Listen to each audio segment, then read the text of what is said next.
દક્ષિણ ગુજરાતની સુગર મિલોમાં આજે શેરડીનો ભાવ નક્કી થશે.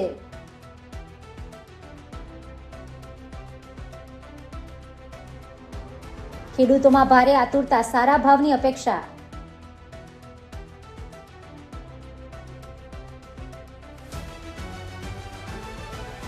ગણદેવી, બારડોલી, કામરેજ, સાયણ સહિત અનેક મિલોમાં બેઠક શરૂ.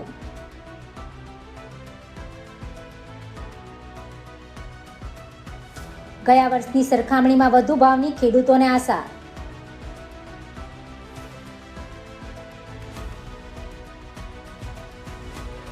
નવા ભાવ પર ખેડૂતોની નજર, અપેક્ષા અને ચિંતા બંને.